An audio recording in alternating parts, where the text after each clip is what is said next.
What's up, you guys? It's Mungo, and we're back. We're back today with a story time for you guys. And this one is about my wedding fight that happened in August. So I was with my buddy. Just hanging out, and I think it was about 10:30. He was about 10:30 at this time, 9 o'clock. I don't know, something like that. And I get a text from Dory. Dory's my best friend. He's been my best friend since we were like 5, and his dad was getting married. That was his dad getting married to his wife now. And so he texts me and he's like, I didn't get invited to like the part where they like put the ring on their finger and stuff. I can't remember what it's called, but then he invited me to the mother freaking dinner or whatever it's called, whatever that part's called too. I don't know anything about weddings, but he was like, yo, Mike, like, let's go, come over, like, come through. And I was like, okay, man. I was like, okay, buddy, like, I gotta go, I gotta dip. So I was like, get out of here. So I got out, dropped him off, got him out of my car, went home, ripped home, got all dressed up, all snazzy, all dazzy, and ripped over half an hour to Stony Plain is called. So I got ready really fast, got all dressed up, put on my dress shirt, put on my best dress pants, my dress shoes, and it ripped over. It took me half an hour to get there. It was in the middle of nowhere at this hall that is far away in the wilderness. And get there at like 11 o'clock, and everyone was already just like drinking, bumping, having a good time, smiling. And so I got there, got some drinks, started bumping, started smiling, started talking around with strangers, had a heart-to-heart with a couple, I think, had some life conversations. Yeah, it was out of nowhere. Made some new friends that night. And then after that part, it was a really good night, took pictures and everything. We went out to Dale's car. Dale is Dory's brother, older brother. And Dory was staying with his girlfriend, and where everyone was staying in tents, everyone was staying in trailers, and because we're actually in the middle of nowhere, we're actually in the wilderness. Like, it was actually kind of weird, but it was really fun at the same time. But so we got there to his car. We went to his car because that's where we were sleeping, like homeless people, like Dirty Mike and the boys, and surviving like Bear Grylls. Like, that's basically what it was. It's like we were surrounded by trees and then open fields, and it was just, like, we didn't know if the wolves were coming or anything. So we get out to the car, and we're sitting in the car, and Dale starts telling me this story about how the wife's son started talking shit to Dale's and Dory's dad. Okay, so this was their new stepbrother was talking shit to his dad because his dad was trying to comfort him and like make him feel good about like the marriage and like the family and stuff. Like, I want you here, and he was like, no, like, I don't want to be here. I don't like it. And then he was like saying like, fuck you, like, dropping F-bombs and shit. Like, be very aggressive, and there was no need for it. But I didn't witness that part. I don't think he did either. I think he just heard about it and told me. But then he started coming, Dingling. We're gonna call him Dingling because he's fucking Dingling. And he starts walking towards the car, and you can just tell, this guy's not all up in the head right now. And we got his girlfriend in the back of the car hanging with us. Dingling number 2. Okay, but this is the thing. We don't know Dingling number 2 is Dingling number 2 right now. Right now, he's just another guy in our car. Okay? You'll get it later. And then we had some other thing in the back in the middle seat. And he grabs his girlfriend and goes, what are you doing in the car with these losers? And me and Dale and I fucking look at each other and we're like, he's talking about us? What? Who? And then he grabs his girlfriend, takes her out of the car, and starts talking to her. And like, our sunroof is open because then we're listening. And he's like, yo, look, I don't love you. I don't know why I brought you here. Just like really like messed up, like shit you shouldn't really say, right? Like, obviously.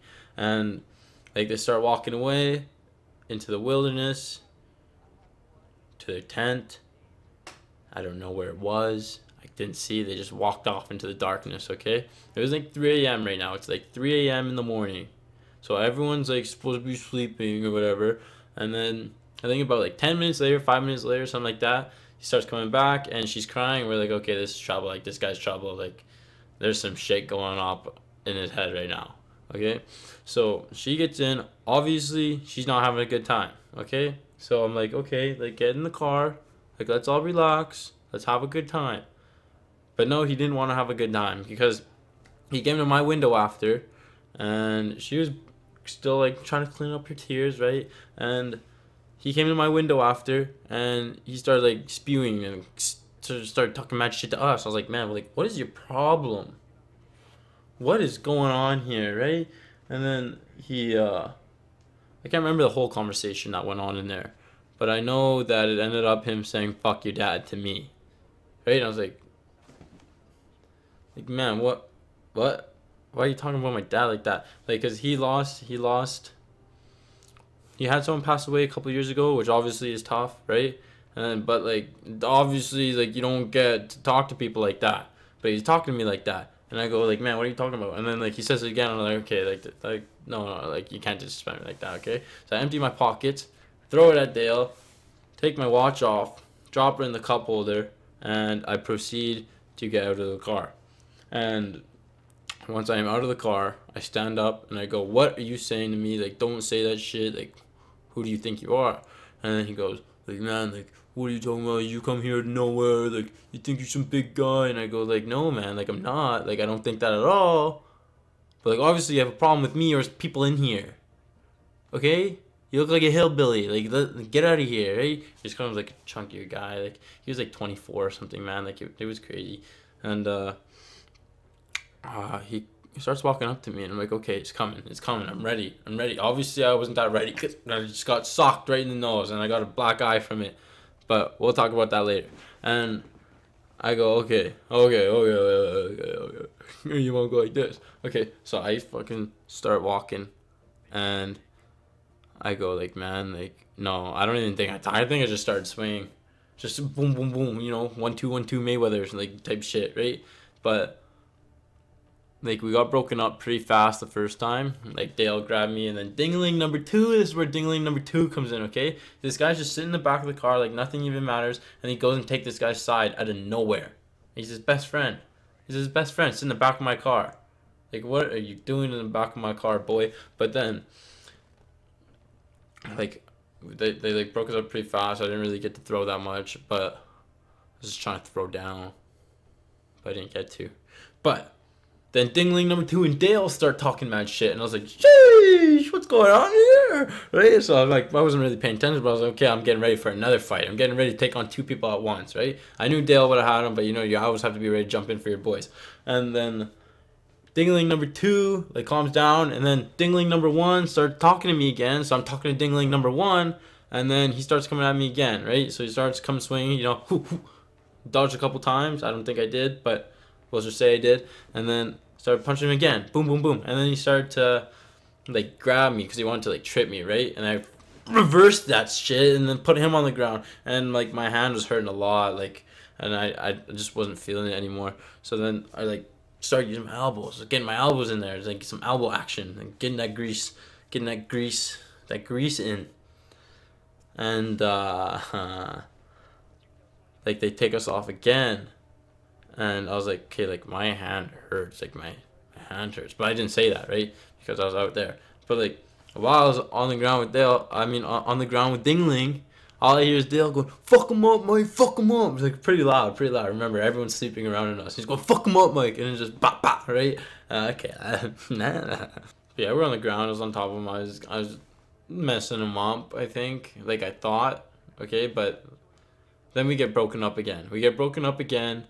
We like start talking shit for 5 minutes, and then we have a conversation about it after that. We part ways. I go back into my car. I think he tried shaking my hand after. I was like, get your nasty ass out of here. Like, get out of here. And then I go into the car. He goes into his tent. And then dingling number two gets skedaddles too somewhere. And then like, it's just Dale and I. Right? And I go like, Dale, like, my hand hurts. Right? So we just went to sleep. So then we woke up in the morning, and my hand looked like a pomegranate. So if you took a pomegranate and just put that thing in your hand, man, that's actually what my hand looked like. My hand was fat. And it was throbbing, and it did not feel good at all. And one more thing that happened was we were going into the hall in the morning, and everybody knew what happened. Everybody knew what happened. We walked in and we just got looks. And because we're just like some hoodlums, right? Just some hoodlums that were just throwing down in the middle of a field, man. It's like some farmer shit. Like Footloose. You guys have seen Footloose, where they just start fighting in the barn? Like, that was us. But like on grass. Like, I think, right? And I went and apologized to Dale's dad and then Dingling's mom, and I was like, okay, like, I'm sorry, guys, like, and they're like, oh, like, it's alcohol, like, it's okay, tensions were high last night, so they understood, and like, I was really grateful for that, because like, that could have been really bad. Imagine like you got in a fight at your best friend's wedding, man, like, how pissed they would have been. Like, thank God it was outside at 3 a.m. like, thank God it was.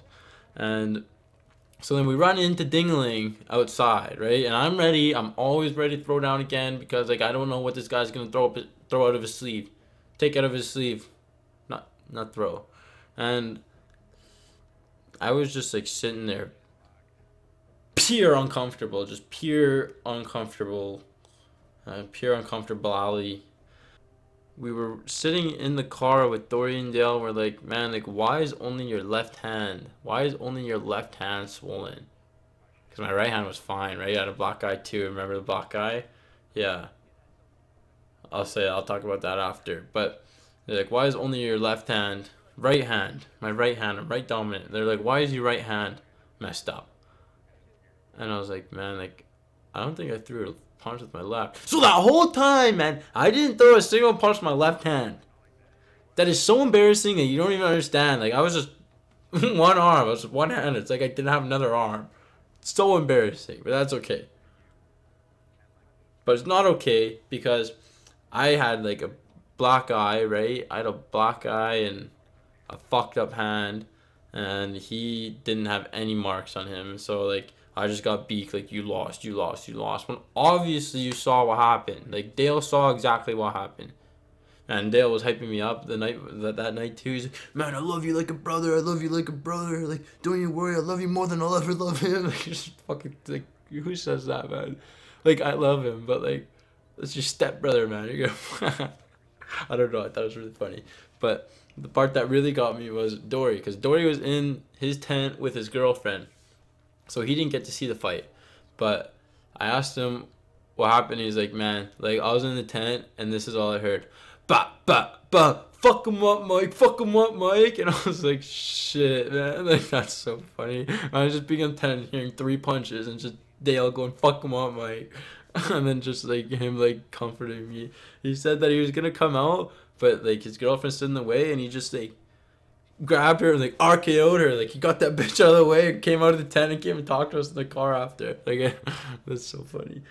But that night, I missed my rookie party, which I was really upset about, because like, it was my first, like, I was just pissed, right? I was just pissed. I just want to go party.